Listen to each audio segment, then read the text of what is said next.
Hello विद्यार्थी मित्रांनो, तर एम.एस. सेट पेपर 1 प्रिपरेशनसाठी आपला 5वा भाग आहे. याआधी आपण 4 भाग केले आहेत. तर या भागात आपण रिसर्च ॲप्टिट्यूड वरचे जे आहेत ते इम्पॉर्टंट प्रश्न म्हणजे महत्त्वपूर्ण प्रश्न बघणार आहोत. यात मी 10 प्रश्न बघणार आहे आणि जसं की आपल्याला माहिती आहे की आपली सेटची जी एक्झाम आहे ती 27 तारखेला आहे आणि मित्रांनो आपल्या प्रिपरेशनला चालना देण्यासाठी आम्ही MS. SET exam 2020 paper 1 test series चालू केली आहे. तर या टेस्ट सिरीज मध्ये काय भेटणार आहे आपल्याला 40 टेस्ट भेटणार आहेत आणि या प्रत्येक टेस्ट जी आहे तर त्या टेस्ट मध्ये 50 प्रश्न असतील. म्हणजे आपले टोटल जे आहे ते 2000 प्रश्न आम्ही करून घेणार आहोत. तर आजपासून 20 दिवस शिल्लक आहेत. तर आम्ही असं प्लॅन केलाय की जे लोक आजपासून जॉईन करतील त्यांना रोज 2 टेस्ट आम्ही प्रोव्हाइड करू. म्हणजे आपल्या एक्झाम पर्यंत आपल्याला टोटल 40 टेस्ट होतील. म्हणजे रोज जर 2 तास जरी आपण ह्या टेस्टला दिले तरी आमची खात्री आहे की तुमचा पेपर 1 मध्ये चांगला स्कोअर होईल. तर आपल्याला जर काही डाऊट असतील तर हा नंबर आपल्याला दिलाय. इथे आपण जॉईन करण्यासाठी मेसेज करू शकता. याची फी जी आहे ती 499 रुपये आहे आणि आपल्याला ह्या टेस्टच्या ज्या आहेत पीडीएफ पण भेटतील, त्याच्या आन्सर की पण भेटतील आणि या टेस्ट तुम्ही कशा देऊ शकता. जसं आम्ही एक ग्रुप तयार केला आहे, त्या ग्रुपमध्ये आम्ही तुम्हाला जॉईन करू, तुम्हाला लिंक भेटतील आणि त्या लिंकवर तुम्ही क्लिक केलं की तुमची टेस्ट चालू होऊन जाईल. तर त्यानंतर तुम्ही जेवढे आन्सर केले किंवा तुम्ही जेवढे आन्सर सिलेक्ट केले त्यानंतर फायनल तुम्ही सबमिट करू शकता. एकदा सबमिट झालं की तुमचा स्कोअर तुम्हाला बघायला भेटेल आणि कुठले प्रश्न चुकले किंवा बरोबर आहेत ते तुम्हाला आन्सर की वरनं पण कळेल. आणि आमची खात्री आहे की आता तर वेळ फार कमी उरला आहे. जरी तुम्ही फक्त टेस्ट दिले आणि कुठले प्रश्न चुकले, कुठले बरोबर आले आणि काही जे चुकले ते का चुकले ते जरी बघितलं तर तुमचे जवळपास 65 ते 70 एवढे मार्क तुम्हाला पेपर मध्ये पडायलाच पाहिजे. तर तुम्ही लक्षात ठेवा, रोज 8 वाजता सकाळी एक टेस्ट होईल आणि संध्याकाळी 6 वाजता, म्हणजे सकाळी 8 वाजता एक टेस्ट होईल आणि संध्याकाळी 6 वाजता एक टेस्ट आम्ही घेऊ. आजपासनं सलग 20 दिवस म्हणजे आपले 40 टेस्ट आपण सर्व कव्हर करू. तर जॉईन करण्यासाठी जसं मी सांगितले हा नंबर आहे, यावर तुम्ही व्हॉट्सअप मेसेज करा आणि 499 रुपये याची फी आहे. आपण आता प्रश्नाकडे वळूया. तर पहिला प्रश्न आहे, field study is related to. तर रिसर्च ॲप्टिट्यूड मध्ये मित्रांनो जनरली आपण रिसर्च करतो तर डाटा जो असतो तो गोळा करण्यासाठी आपल्याकडे बहुतेक मार्ग असतात. पहिला मार्ग म्हणजे काय, आपण लॅबोरेटरीमध्ये एक्सपेरिमेंट करतो, राईट. लॅबमध्ये आपण एक्सपेरिमेंट करू शकतो. दुसरा काय, आपण लायब्ररीमध्ये डाटा कलेक्ट करू शकतो. लायब्ररीमध्ये वेगवेगळ्या बुक, ग्रंथसूची, आजकाल ऑनलाईन पण आपण लायब्ररीज बघू शकतो. आणि तिसरा म्हणजे आपण जिथे आपल्याची बसण्याची प्लेस किंवा आपली जी ऑफिस आहे तिथं पण आपण जसं मी म्हटलं की आपल्या कॉम्प्युटरवर इकडे तिकडे आपण डाटा कलेक्ट करू शकतो. पण त्यात जे फील्ड स्टडी जी गोष्ट आहे तिथं आपण डाटा कलेक्ट करण्यासाठी ऍक्च्युअल फील्डवर जातो. ऍक्च्युअल फील्डवर जाऊन आपण डाटा कलेक्ट करतो. त्याला आपण काय म्हणतो, फील्ड स्टडी. तिथे आपण रिअल लाईफ सिच्युएशन जे आहेत ते अनुभवतो आणि त्यालाच असं म्हटलेलं आहे की फील्ड स्टडी म्हणजे काय, it's about real life situation. तिथे लॅब किंवा ऑफिस किंवा लायब्ररीमध्ये नसून, जसं एका शेती संबंधी आपल्याला काही डेटा तर लॅबमध्ये किंवा लायब्ररीमधनं नाही तर आपण शेतीत जाऊन तो डेटा ज्यावेळेस कलेक्ट करू त्याला काय म्हणतो, फील्ड स्टडी. तर रिअल लाईफ सिच्युएशनशी रिलेटेड जे असेल त्याला आपण म्हणतो फील्ड स्टडी. आता आपण पुढच्या प्रश्नाकडे वळू. तर पुढचा प्रश्न आहे, with reference to publication of book ISBN stands for. तर मित्रांनो जसं की आजकाल काय झालंय, तुमचं स्वतःची प्रत्येकाची इंडियात जर आपण बघितलं प्रत्येकाची एक ओळख आहे. तुमची ओळख म्हणजे आधार, तुमची ओळख. जसं आधार हा एक नंबर आहे आणि जसा प्रत्येकाचा एक मोबाईल नंबर असतो तो पण असतो. तर प्रत्येक बुकला एक ISBN नंबर असतो. ते ISBN चा पूर्ण रूप काय आहे हा एक प्रश्न आहे. तर या ISBN वर काय काय प्रकारचे प्रश्न बनू शकतात, तर हे आयडेंटिफिकेशन नंबर आहे. तर याचा ऍक्च्युली लॉंग फॉर्म आहे इंटरनॅशनल स्टँडर्ड बुक नंबर. लक्षात ठेवा, इंटरनॅशनल स्टँडर्ड बुक नंबर हा त्याचा लॉंग फॉर्म आहे आणि हा किती 13 अंकी असतो. पूर्वी हा काय असतो, पूर्वी जो होता तो हा 10 अंकी होता. आता त्याला मॉडिफाय करून 13 अंकी केला आहे. तर एवढं लक्षात ठेवा. आणि प्रत्येक एडिशनला म्हणजे ऍडिशन जर एक असली तर त्याला एक ISBN नंबर असतो, दुसरी ऍडिशन जर असली तर त्याला दुसरा ISBN नंबर असतो. तर हे लक्षात ठेवा, हा प्रश्न महत्वाचा आहे, इंटरनॅशनल स्टँडर्ड बुक नंबर. आणि याची जी एजन्सी आहे तर इंटरनॅशनल ISBN एजन्सी म्हणून असते, ती आपल्याला हे नंबर जो आहे तो ग्रांट करते. आपण पुढचा प्रश्न बघू. What is the purpose of research aptitude paper for UGC net आणि सेट एक्झामिनेशन? तर हा प्रश्न आपल्या महाराष्ट्र सेट मध्ये एकदा विचारलेला मागच्या 2 वर्षापूर्वी मला आठवतंय. तर याचं जे पर्पज आहे म्हणजे का हा टॉपिक किंवा हा युनिट जो आहे तो आपल्या पेपर म्हणजे सिलेबस मध्ये का टाकलेला आहे, तर त्याचं मेन इम्पॉर्टंट जे मोटिव्ह किंवा त्याचं जे एम आहे या सिलेबसचं, तर त्याचं मेन इम्पॉर्टंट आहे टू आयडेंटिफाय द, म्हणजे आपल्यामध्ये किती सायंटिफिक अप्रोच आहे कॅन्डिडेट मध्ये ते चेक करण्यासाठी, ते ओळखण्यासाठी आणि चेक करण्यासाठी, म्हणजे to identify and the screen the scientific approach in the candidate, हा त्याच्या मागचा मेन महत्वाचा हेतू आहे. तर आपण आता पुढच्या प्रश्नाकडे वळू. What is the synopsis of a research project? तर मित्रांनो सिनॉप्सिस काय असतं, तर सिनॉप्सिस असतं तुम्ही रिसर्च कसा करणार, काय रिसर्च करणार आणि त्या म्हणजे तुम्ही तुमचे जे गोल आहे रिसर्च गोल ते कशी अचीव्ह करणार, यासाठी आपल्याला सुरुवातीला एक सिनॉप्सिस लिहावा लागतो. तो सिनॉप्सिस आपण एखाद्या डिपार्टमेंट हेडला किंवा फंडिंग एजन्सीला पाठवतो आणि त्यानंतर काय होतं आपलं जो प्रपोजल ऍक्सेप्ट होतं किंवा रिजेक्ट होतं. तर ऍक्च्युअली साध्या भाषेत म्हणायचं ठरलं तर plan of research, it consist of A plan of a research, त्याला काय म्हणतात, सिनॉप्सिस म्हणतात. तर आपण पुढच्या प्रश्नाकडे वळू. Which of the following preposition is not true about a research? म्हणजे खालीलपैकी कुठली स्टेटमेंट जी रिसर्च किंवा संशोधनाबाबत योग्य नाही किंवा खरे नाही? तर it improve the quality of teaching. तर मित्रांनो आपल्याला माहिती असावं, आता आपण हे आपलं करेक्ट आन्सर आहे की हे खरं नाहीये. म्हणजे असं याचा कुठलाही संबंध म्हणजे रिसर्चरला किंवा असं काही सायंटिफिकली हे प्रूव्ह झालेलं नाहीये की जर तुम्ही खूप चांगले रिसर्चर असाल तर तुम्ही खूप चांगले टीचर पण आहात.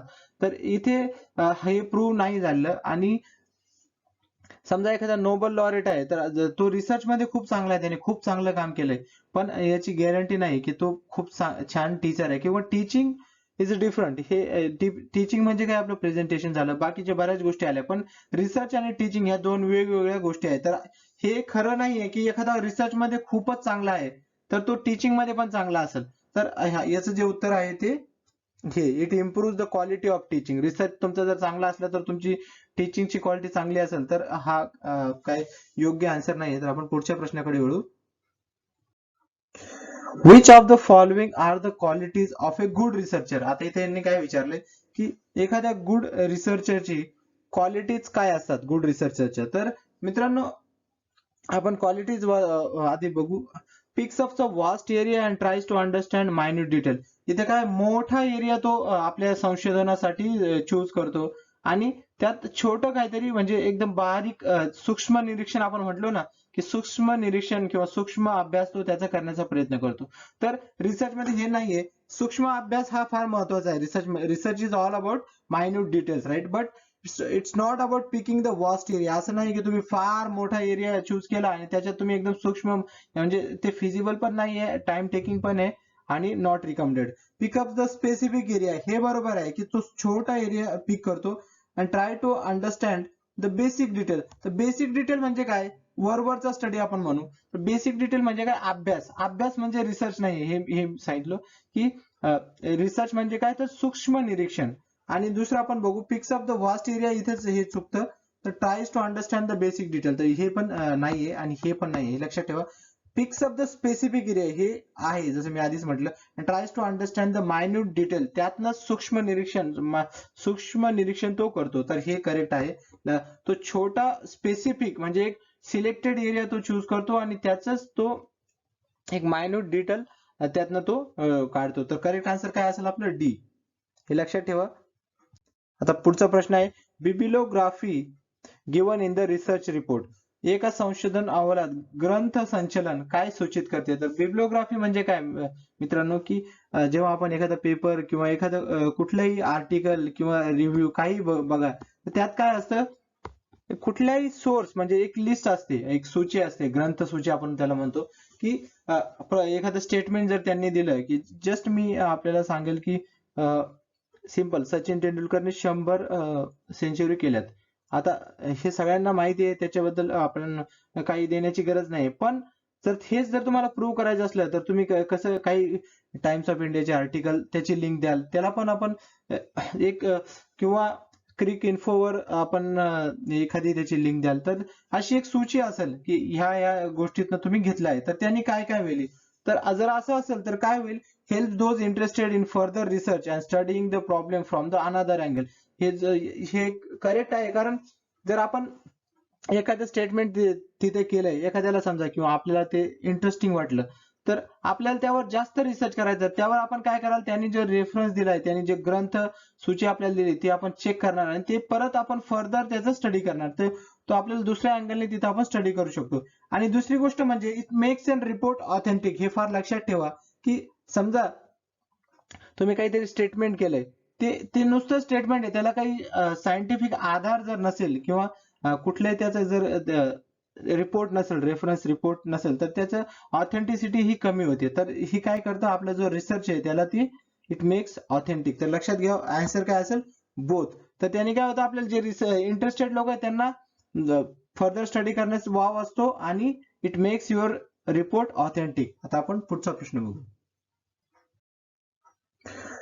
संशोधनाची समस्या किंवा संशोधन चूज करण्यासाठी कुठला एक रिसर्च एरिया चूज करण्यासाठी कुठला स्टँड पॉइंट पाहिजे. तर फायनान्शियल सपोर्ट हे महत्वाचं आहे, रिसर्चर्स इंटरेस्ट पण महत्वाचा आहे, अवेलेबिलिटी ऑफ रिलेव्हंट लिटरेचर हे पण महत्वाचं आहे आणि सोशल रिलेव्हन्स हे पण महत्वाचं आहे. तर इथे आपल्याला काय सगळ्यात जास्त महत्वाचं काय, तर इथे सगळ्यात जास्त महत्वाचं म्हणजे रिसर्चर्स इंटरेस्ट हे फार महत्वाचं आहे. समजा एखाद्याला मॅथ जमत नसेल आणि त्याला ते करायचं नाही, तर आपण त्याला जर मॅथमॅटिक्स वाला प्रॉब्लेम दिला की हा बाबा तू या प्रॉब्लेमवर काम कर, त्याचा इंटरेस्टच त्यात नाहीये किंवा त्याला ते जमत पण नाही, तर आपण रिसर्चचा जो आउटकम आहे तो डिझायरेबल आउटकम कधीच येणार नाही जोपर्यंत रिसर्च स्वतः, आपण म्हणतो ना सेल्फ मोटिवेशन, हा फार महत्वाचा मुद्दा आहे.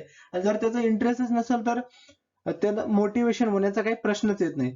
तर त्याचं जे मेन हे आहे सगळ्यात म्हणजे सगळ्यात जास्त इम्पॉर्टंट स्टँड पॉईंट जो आपण म्हणतो ना, तो रिसर्चर इंटरेस्ट. कुठल्याही रिसर्चची समस्या आपण चूज करण्यासाठी researchers interest is very important. आता आपण पुढचा प्रश्न बघू. हा आपला प्रश्न आहे, the process not needed in the experimental research. तर मित्रांनो, process not needed in experimental research. तर इथे काय ऑब्झर्वेशन हे गरजेचं आहे. कंट्रोलिंग द पॅरामीटर्स, म्हणजे काही पॅरामीटर्स आपल्याला कंट्रोल करावे लागतात, ते पण महत्वाचं आहे. Manipulation and replication. तर इथे मॅनिप्युलेशन म्हणजे काय, तर आपण मॅनिप्युलेट करतो गोष्टींना, म्हणजे चुकीची माहिती किंवा आपण चुकीची माहिती देणं. रिप्लिकेशन म्हणजे काय, जशाच्या तशा जी मागची जी आपण काही एक्सपेरिमेंट झाले तर ते तसे तसे रिपीट करणे. आणि रेफरन्स कलेक्शन हे पण गरजेचं आहे, कंट्रोलिंग पण गरजेचं आहे, ऑब्झर्वेशन पण गरजेचं आहे.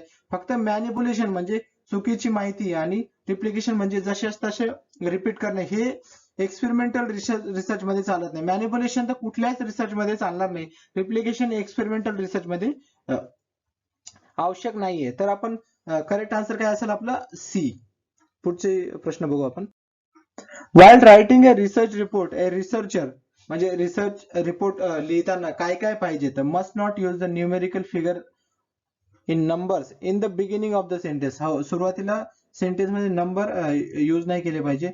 Must arrange in a logical, topical and chronological.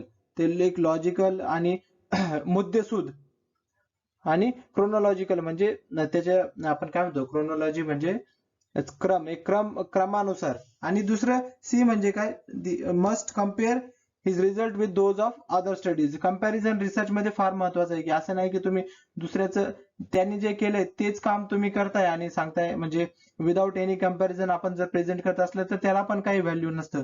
तर कंपॅरिझन पण महत्वाचं आहे, एक ऑर्डर पण महत्वाची आहे. आणि हे फर्स्ट जे आहे ते सुरुवातीला नंबरने स्टार्ट लिहिताना कधी पण सुरू नाही करावं. तर ऑल ऑफ दी अबो हे करेक्ट आन्सर असेल. तर मित्रांनो, आपल्या या एपिसोड मध्ये एवढंच होतं. आपल्याला जर हा व्हिडिओ आवडला असेल तर आपल्या ग्लोबल ऑनलाईनला सबस्क्राईब करा. जसं की मी सांगितलं की आपली जी टेस्ट सिरीज आहे ती आपण आता रोज तुम्हाला 2 टेस्ट भेटतील इथून पुढे. जर तुम्ही आजपासून सबस्क्राईब करत असाल तर तुम्हाला नक्कीच फायदा होईल त्या टेस्ट सिरीजचा. जॉईन करण्यासाठी जसं की मी सांगितलं तो नंबर असेल त्यावर तुम्ही तिथे हे करा. हा नंबर मी तुम्हाला तिथे पण दिला होता, इथे पण देतो, 99 21768765 या नंबरवर पण तुम्ही ते टेस्ट सिरीज मागू शकता आणि आधीचा तो नंबर आहे तिथे पण तुम्ही त्या मागू शकता. Thank you for watching.